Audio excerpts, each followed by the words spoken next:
Welcome back, Football Manager Fanatics. My name is Ross from Sore Loser, and this is another episode of Testing Your Tactics. Now, I'm a big fan of Wonder Kids in Football Manager like everyone, and I'm also a big fan of Wonder Kid managers as well. And in today's episode of Testing Your Tactics, we have a Nuri Şahin inspired tactic created by FMBuzz. Let's get into the episode and let's hit that intro.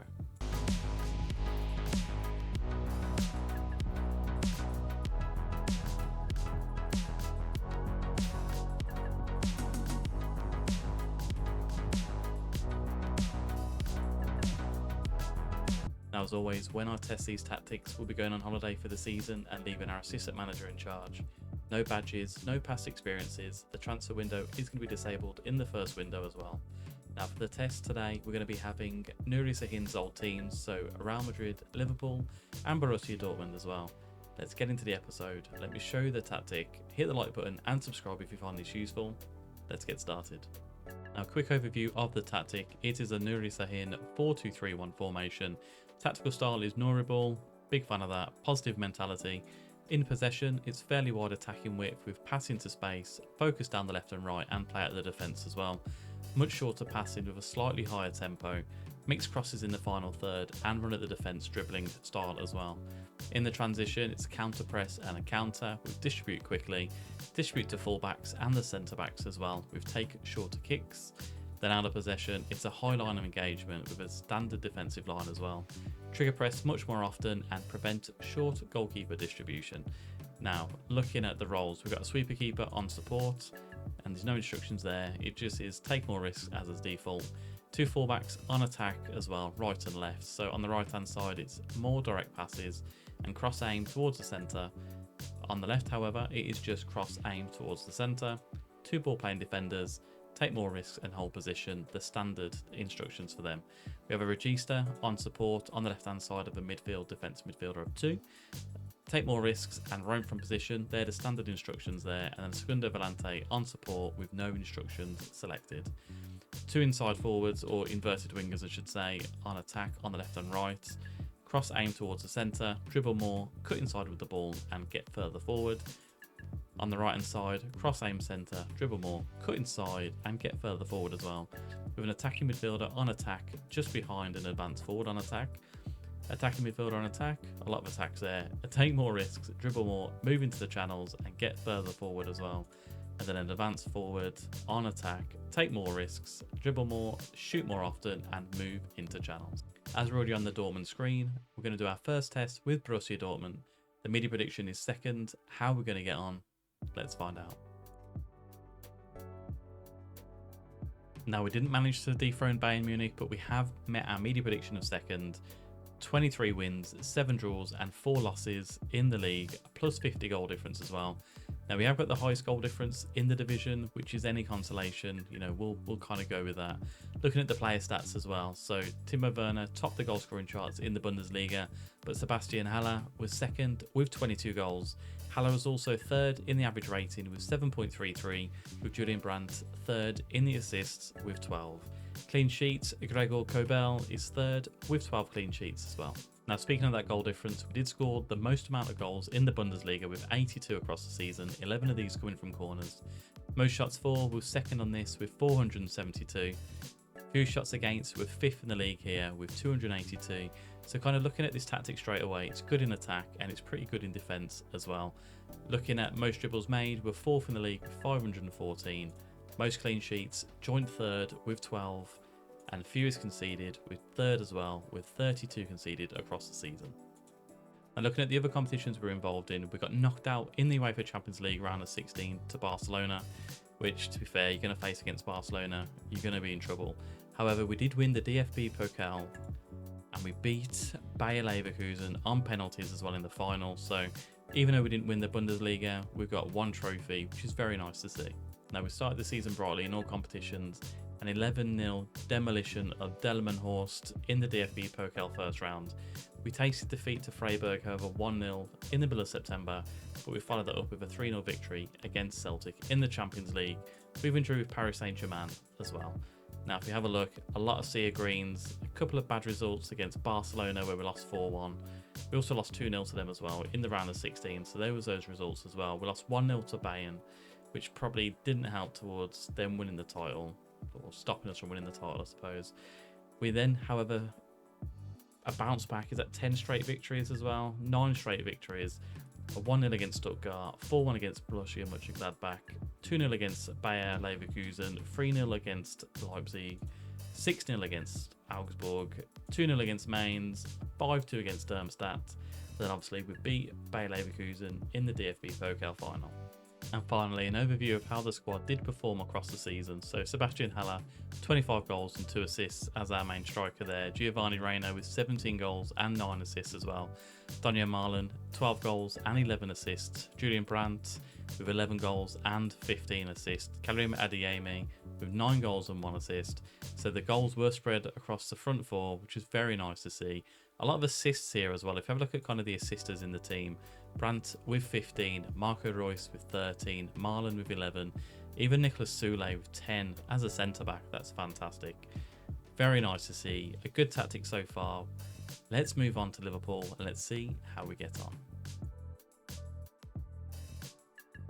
And it was a fantastic achievement for Liverpool. Media prediction of second, and we have won the Premier League with this one. Now, crazily enough, we lost 7 games in the league, but we won 30, which is a fantastic achievement there. Goal difference of plus 65, which again is the highest in the league. 91 points across the season. Very well done to everyone involved there. And then looking kind of at the player stats as well, none of our players are involved in the top 3 for goals scored, nor for the average rating as well. Robertson is 3rd in the assist charts with 11, and then Alisson, however, has got 20 clean sheets in this season.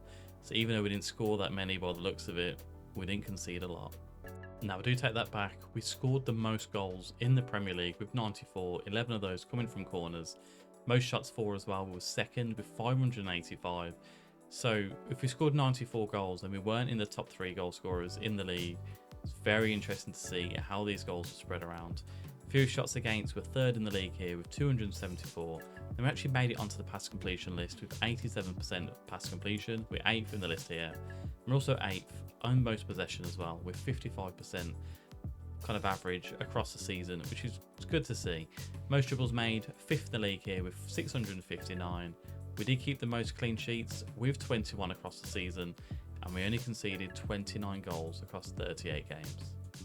Now in all other competitions as well, we're knocked out in the semi-final of the Carabao Cup to Aston Villa. We're also knocked out in the FA Cup to Aston Villa in the 5th round as well, which isn't great for me personally. In the Europa League, however, we were runners-up in this competition. If we have a look at who we kind of came up against as well, we lost to Roma 2-1 in the final. In the semi-final, who did we face? We faced Atletico Madrid and we beat them 3-1 on aggregate. In the quarterfinals, we beat Ajax 3-1 on aggregate as well. Let me guess, round of 16, was it 3-1? No, 6-3 we beat Olympique Marseille. So a little bit disappointing that we kind of lost out in the final of that, but a good run. We won the Premier League, which is probably the main trophy that Liverpool fans would want. Now, things didn't start too great for Liverpool. We lost to Man United in our 2nd game of the season, and our only draw came against Tottenham, which was 2-2. There were some massive results in this one. We beat Chelsea 6-0. We beat Sheffield United 8-0 as well. West Ham 4-0. Newcastle 3-0. Some big goals scored in this. Luton 4-0. 7-0 against Burnley. Brighton 2-0. 3-0 against Everton. Although our losses came to Arsenal, Manchester City and Aston Villa as well. They must have had our number in this game. Yeah, if you're going to face off against Aston Villa, maybe use a different tactic. But yeah, some big wins in this. It'd be interesting to see who scored the goals for us as well. And the goals were shared around in this squad. Darwin Núñez with 24 goals and 3 assists. 15 of these goals came in the league, which is why he's not in the top 3 as well. So Cody Gakpo with 19 goals and 6 assists. Mohamed Salah with 16 goals and 14 assists. So he's kind of thrived in this tactic here.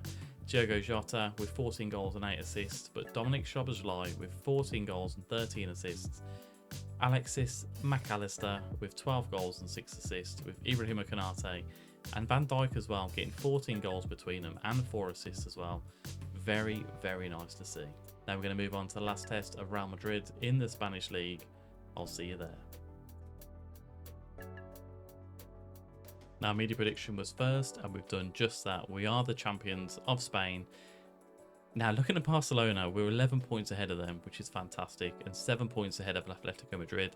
So there's only ever going to be one winner in this division. However, we did lose 6, which we kind of noticed that with Liverpool result as well. We lost a lot, but we actually won the majority of our games as well. 26 wins, 6 draws, and 6 losses. Again, a monster goal difference of plus 72. Be interesting to see kind of how the teams played here. Now, Joselu was the top goal scorer in the La Liga with 25 goals, who is obviously our striker there. Average rating, Brahim Diaz with 7.39 and Dani Carvajal with 7.29 in third place as well. On the assist front, Valverde got 10 and was third in the charts there.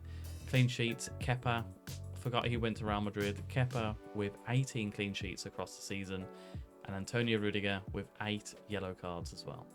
Now, we scored a whopping 103 goals in the La Liga, 10 of those coming from corners. Most shots for ourselves as well, with 576 across the season.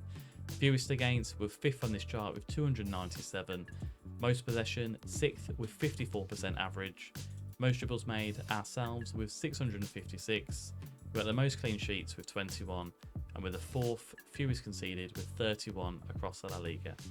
In other competitions, disappointingly, we're knocked out in the round of 16 by Manchester City. We're also knocked out in the 4th round of the Spanish Cup to Zaragoza, and we're runners-up in the Spanish Super Cup as well. So, not a good kind of showing in other competitions. We won the La Liga. We'll go again next year with Real Madrid. Now, just like Liverpool, we lost our second game of the season to Mallorca 2-1. But there's some big wins in this one as well. Now, considering we scored 103 goals, it's kind of easy to see. We beat Valencia 6-0. Beat Barcelona 5-0 as well. That's fantastic. Be interesting to see the highlights of this. 4-0 to Granada, 4-0 to Cadiz. We beat Sevilla 6-1 as well. 5-0 to Almeria, 4-0 to Vigo, 5-1 to Girona, 6-1 to Vallecano, 5-0 to Villarreal, 3-0 to Almeria, 4-0 to Las Palmas. Yeah, we battered some teams in this with this tactic, so FMBuzz, well done to that. Now, I'm quite interested in the Barcelona one, so let's just have a look. Let's have a look at how the team plays and how the goals are scored as well. It wouldn't work for Barcelona, but let's have a look at Villarreal. We also beat them 5-0. It was a common theme in this. 22 shots, 7 on target, an XG of 4.11. Yeah, let's see kind of how we get on with this.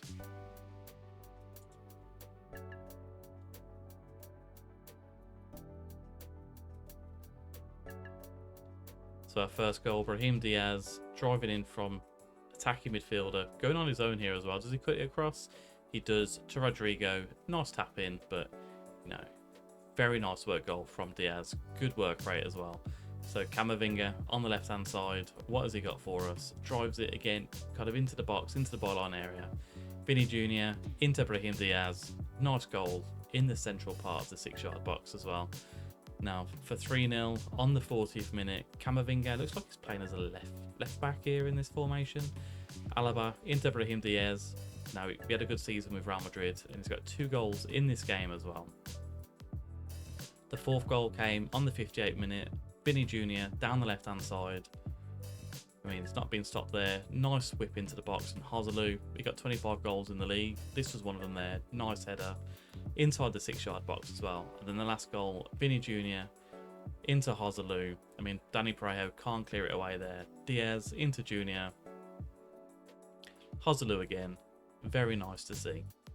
Now, the goals aren't as spread around as they were in the Liverpool one, but a lot of players did get in on the action with this one. So Joselu, 28 goals and 2 assists, top goal scorer across all competitions here. Brahim Diaz with 16 goals and 7 assists, a fantastic kind of year for him. Jude Bellingham, yeah, what can you say? 10 goals and 10 assists from the centre midfielder position. Rodrigo, 10 goals and 9 assists. Alaba, from kind of centre back or left back, 10 goals and 5 assists. Valverde, 8 goals and 12 assists. Vinny Jr., 7 goals and 7 assists. So, yeah, spread around quite nicely.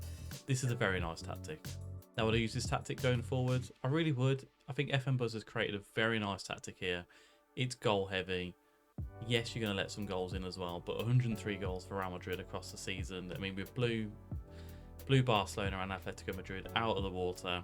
Maybe one for European competitions. A little bit of tweaking is necessary, but as well, with these tactics that are tests, I'm not in control. I'm just going on holiday for the season. When you're controlling them and using this tactic, you'll be able to tinker in games more, a bit more hand holding as well. And obviously you're going to probably buy players that are going to fit the system as well. But FMBuzz, well done, great tactic.